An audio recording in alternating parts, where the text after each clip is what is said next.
Hola amigos, como veis estamos en un nuevo entorno. Porque somos tan versátiles y tan maravillosos. No es porque nos echen de un sitio para otro, no. Es porque tenemos un lugar nuevo para poder grabar con mis amigos, el padre Antonio María Domenech, alias No Tengo Filtros, y el padre Pachi Bronchalo, alias Soy Bueno. Sí tengo filtros. Todo esto después de lo que a mí no me han dejado decir para decir hola. ¡Cuidado! Ya te tocará, ya te tocará. La intro la hace el que está en el medio. Claro, ahí está. Y el que está en el medio no digas esto. soy yo, que soy como los micros. No, sí, escucha. No son animales. Sí, en ese vídeo seguro que Antonio María se va a soltar, porque vamos a basarnos en una frase y en una que decían los antiguos padres de la Iglesia. Dímelo. Y que es causa de mucha controversia entre los cristianos. Hoy, mira, es un señor entrando con latas de Coca-Cola. ¡Qué alegría! Gracias. Buenos días, gracias, ¿qué tal? ¿Cómo está? Adelante. Bueno, continuamos. Fuera de la Iglesia no hay salvación. Hola, muy buenas a todos. A veces le bajamos porque empieza, ¿verdad? Vicario de Cristo. Todos entonces, colocarnos bien y empezamos como...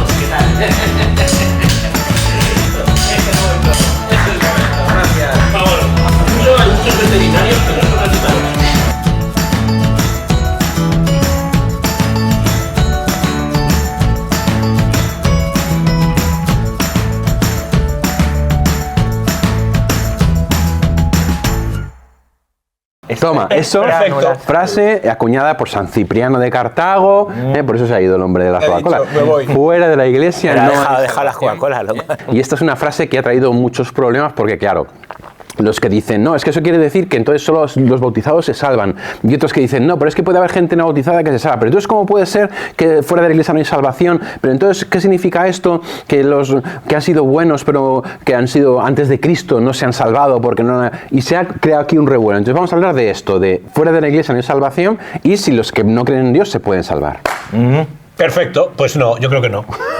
Ya está. Porque hoy día, el Evangelio de San Mateo... Mira, a mí no me miras porque además no estoy de acuerdo contigo. Final del capítulo 24, San Mateo dice que cuando el Evangelio llegue a todo el mundo, vendrá el fin.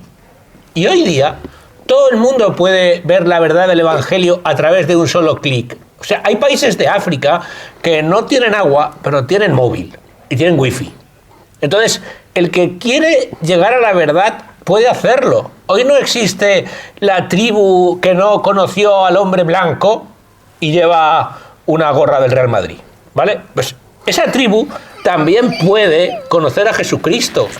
Si tú no quieres seguirlo, pues tendrás las consecuencias de no seguirlo. No, pero son buenos. Bueno, a lo mejor son buenos y entonces se salvarán, pero por los méritos de Cristo y de su iglesia. ¿Sabes quién salió de África también? ¿No? Moisés, sí, salió de Egipto. Sí, efectivamente, Moisés. Y Cipriano de Cartago. Cipriano de Que es el que Cartago. dijo esta frase. Y Agustín de Hipona. Sí. Claro, fuera de la iglesia no hay salvación. Pero luego se nos dice, Mateo 24 ha dicho lo del fin de los tiempos, del fin no sé qué, del evangelio de no sé qué ha dicho Antonio María. Pero Mateo 25 dice que el Señor cogerá a la gente y le dirá a los de su derecha, tuve hambre, me hicisteis de comer, tuve sed, me hicisteis de beber, estuve desnudo, me vestisteis, venid a la vida eterna. Y se quedan los otros rayados. ¿Cuándo? Cuando lo hiciese con uno de estos pobres, ¿no? Y en ese juicio final no menciona la fe. No menciona la fe, menciona solamente las obras, ¿no? Las obras buenas. Entonces, esto ha llevado a la consciencia en la Iglesia de que cuando una persona tiene buena voluntad, ¿no? Como dijeron los ángeles, paz en la tierra a los hombres de buena voluntad, cuando tiene buena voluntad, cuando sigue sinceramente los dictados de su conciencia, entonces puede salvarse. Que esto cristalizó luego en el Concilio Vaticano II, pero que es una verdad que viene de mucho antes, ¿no? Siempre que no haya un rechazo a Cristo directo. Claro. Ahora lo vemos. ¿Puedo hacer una pausa? Sí, claro. 30 segundos. Tranquilo, si yo no me voy a ver lo que tengo que decir. ¿Sabéis que lo de la izquierda y la derecha del Evangelio repercutió en el juego de la pelota de París, cuando en la Revolución Francesa los hijos del Gran Terror fueron y se reunieron en la Asamblea Constituyente y se pusieron unos a la izquierda y otros a la derecha? Los de la izquierda se pusieron allí porque querían que Cristo los rechazara, como decía el Evangelio, y querían el infierno para ellos. Y desde entonces se habla de izquierdas y derechas. El juego de la pelota. Sí. Bueno, que fue se reunieron en el juego de la Se pelota. reunieron allí en la tribuna de... Entendía un partido de fútbol.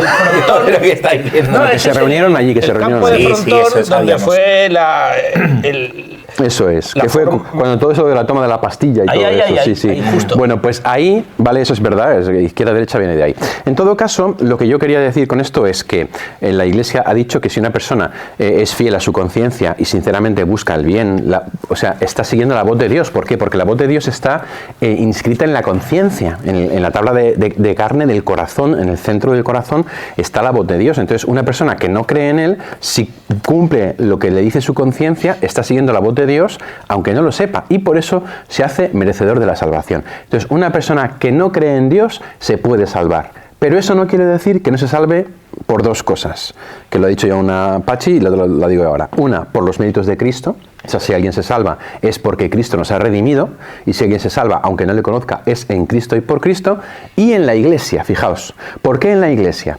Porque cuando una persona no creyente muere y va al cielo porque Dios le salva, le da, aunque sea después de la muerte, la gracia bautismal. ¿Para qué? Porque si no, no puede ser perdonado sus pecados sin esa gracia. No que le bautice, no se puede bautizar a un alma, pero sí que le da la gracia del perdón de los pecados. ¿Y qué da la gracia bautismal? La incorporación a la Iglesia. Es decir, que nos salvamos en la Iglesia.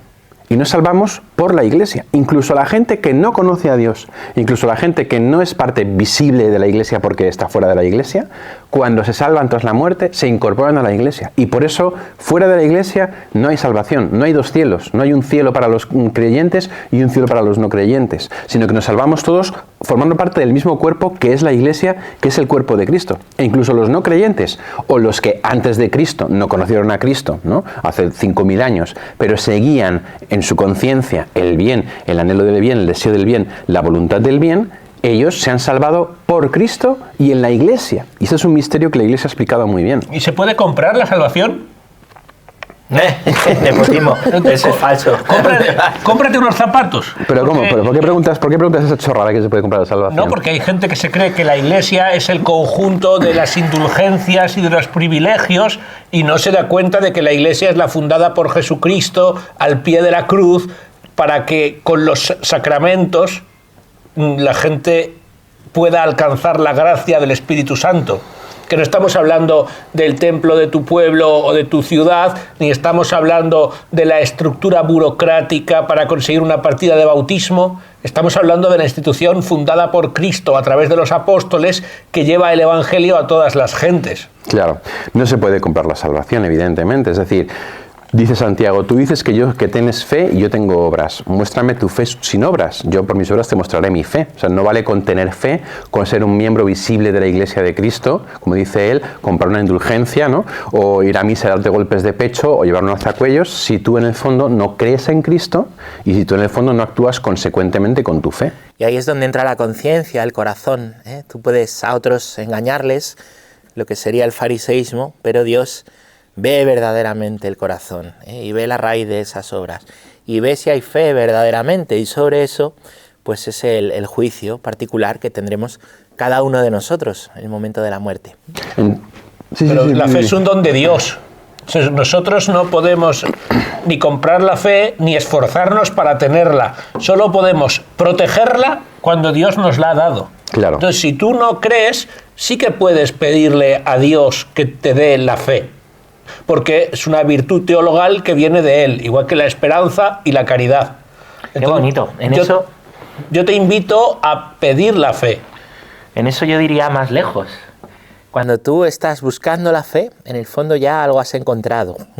Ese camino de decir necesito la fe, la voy a pedir, en el fondo es porque ya hay algo ahí que Dios te ha movido, que Dios te ha tocado el corazón. Tú te crees que está buscando a Dios, pero Dios te está buscando a ti y el que busca ya tiene algo. El que busca encuentra. Vamos a establecer, por tanto, dos cosas. Primero, hay gente que no cree en Dios que se puede salvar, si es fiel a su conciencia, porque en su conciencia resuena la voz de Dios y por lo tanto cuando siguen su conciencia fielmente y se arrepienten de lo que han hecho mal, que todos lo hacen, se pueden salvar, pero, punto 2, por los méritos de Cristo y también de la Iglesia. Por los méritos de la Iglesia, en la Iglesia, por la Iglesia. Y por eso se puede afirmar que fuera de la Iglesia no hay salvación, porque no hay dos cielos, uno el de los cristianos y otro el de los paganos, sino el único que es, al final de los tiempos, todos los salvados se incorporan a la única y verdadera Iglesia de Cristo que se salva. Dicho esto, Vamos a ver ahora un poco lo que están diciendo mis queridos compañeros. En primer lugar, la fe es un don de Dios, es decir, es algo que Dios te tiene que dar. Y hay gente que dice, bueno, pero es que Dios siempre da la gracia, siempre da la fe. Entonces, cualquiera que lo busque, cualquiera que se abra, va a encontrar la fe. Pero ahí entramos en un territorio un poco borderline. ¿Por qué? Porque las personas tenemos una serie de condicionamientos, una serie de cuestiones en nuestra vida que pueden hacer que nos sea difícil abrazar la fe. ¿Por qué digo esto? Y voy a tocar un tema un poco delicado. Vamos allá. Abusos eclesiásticos. Ha habido gente que ha sido abusada por sacerdotes desde que eran pequeños. Y son personas que por culpa del pecado y del desorden de esos sacerdotes tienen una herida tan profunda hacia la Iglesia e incluso diría hacia Dios, que a lo mejor psicológicamente no son capaces de abrazar la fe cristiana. Y no es su culpa. Los que sin culpa, dice el concilio, desconocen el Evangelio, ¿no? Y aquí yo en este sin culpa, desconocen el Evangelio, meto también a esas personas que sin culpa suya no pueden conocer lo que es el Evangelio porque tienen ya tal rechazo y tal barrera y tal herida que no pueden abrirse a eso. Bien sea porque crean en Cristo pero no en la Iglesia, bien sea porque incluso ni pueden creer a Cristo porque tienen esa herida tan profunda en su vida. A esas personas que han sido abusadas y que a lo mejor por sus causas psicológicas no pueden creer en la Iglesia o no pueden creer en Cristo, Dios, ¿cómo les va a juzgar? ¿No? Pues como dice el Evangelio también, a cada uno se le pedirá según lo que se le ha dado. Y eso es lo bonito del juicio. Como dice Antonio María Domenech, dice, en el día del juicio, o Dios hace rebajas o vamos todos al infierno. Y esto es una verdad como un templo. ¿Qué os parece esto que he comentado? A lo mejor no estáis de acuerdo, podéis decirlo. No, yo creo que tienes toda la razón. Y yo he conocido personas que sin querer hacer un rechazo, no pueden, porque psicológicamente están dañadas, están muy rotas por culpa de pecados de hombres de la Iglesia. Esto es totalmente verdad. Y por eso es totalmente verdad que hay salvación para ellos. Yo conozco un misionero que decía que también existen roles humanos que condicionan hasta el punto de quitar la libertad. ¿Roles o Rolex? No, roles.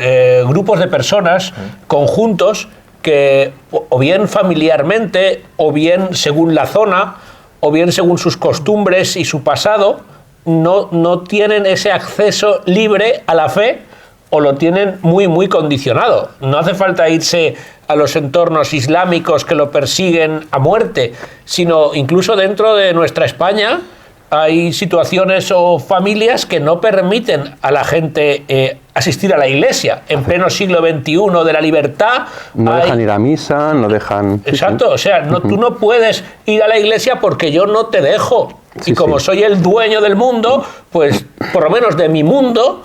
A ti te oprimo con el abuso psicológico. Eso, o psicológicamente te manipulan para que no vayas, ya no te quiero si vas a la iglesia, te apartas de mí, me estás traicionando, me estás haciendo... Hace que la gente... Totalmente. Y mucho más, no solo ir a la iglesia, sino si tú te comprometes a vivir conforme a la ley de Dios. Hay casos en las primeras comunidades cristianas que a través del privilegio paulino o petrino tenían permitido apartarse de su esposo o su esposa y construir una nueva vida a partir de bautizarse, porque la ley de Dios implica muchas cosas y a veces no abrazamos la fe por comodidad, porque como sabemos que si queremos ser coherentes tendremos que cambiar costumbres y no estamos dispuestos porque estoy mejor en mi zona de confort que haciéndole caso a Dios ni a nadie, pues entonces me quedo como estaba. Fijaos que la Iglesia en esto es muy sabia, y ya terminamos, porque la Iglesia sabe que la voluntad muchas veces está condicionada, está a veces mermada, está a veces tan afectada que no hace un consentimiento pleno. Y por eso la Iglesia nos explica estas cosas, ¿vale? Sin embargo, quiero que... Que no haya un consentimiento pleno no quiere decir que haya un rechazo total. Exacto, eso, justo, no, es justo lo que estoy diciendo. Por explicarlo. No, lo he hecho muy mal porque ahora pareció que yo decía lo contrario de lo que estaba diciendo. Efectivamente. Pero en todo caso, una cosa muy importante. ¿Es posible que una persona rechace la salvación de Cristo? Pues sí, es posible. O sea, eso sí que hay que decirlo. Una persona puede rechazar a Cristo. Con esto que estamos diciendo, no estamos diciendo que al final todo el mundo... No, al final no, pobrecito, no. Una persona puede. Y eso es muy serio. Por eso Jesús hablaba del infierno y por eso tenemos que tomarnos en serio también y evangelizar a la gente, porque hay personas que pueden negar a Cristo. Entonces, no podemos decir que alguien sea condenado en ningún caso, pero tampoco se puede decir que nadie se Que el condena. infierno está vacío. ¿Por Porque qué? Cristo lo ha dicho. Cristo no ha dicho tal está en el infierno, pero sí nos ha dicho que en el juicio hay infierno y personas que van al infierno. A Cristo le preguntaron, ¿son muchos los que se condenan? Y él dijo, esforzaos en entrar por la puerta estrecha. Esa fue su respuesta, esforzaos, ¿vale? Bien, bueno, no sé si queréis recomendar libro, película, santo, alguno de vosotros, así que Una se os ocurra. película, no, una película no. Un libro que es El despertar de la fe. El despertar de la fe frente a lo mejor prejuicios, frente a condicionamientos que tenemos de toda la vida. Pues se llama El despertar de la señorita Prim, que es una novela muy, muy bonita de leer, deliciosa de leer y recomendada. Muy bien. Y yo, como santo, tengo que citar a San Juan Pablo II, que llevó el Evangelio a todas las gentes, pero en vivo y en directo, porque fue a todas las partes del mundo. Entonces, si tenéis el tiempo de buscar los discursos de San Juan Pablo II en los diferentes lugares donde fue a predicar, son hermosísimos y hacen un compendio de la fe cristiana total. Y la película que yo recomiendo es El caso de Cristo, que es una película en la que un periodista ateo decide hacer un juego de investigar la Biblia desde un punto de vista periodístico para ver si es verdad o no es verdad. Muy interesante. Queridos amigos, muchas gracias. Bien. Oye, magnífico. Nos Me vemos alegro pronto, mucho. ¿eh? Hasta Bueno, pronto. Adiós. vamos a tomar la Coca-Cola que ha traído el Venga, señor ese que se ha Martín. colado por la puerta y vamos a ver si nos... Hasta luego.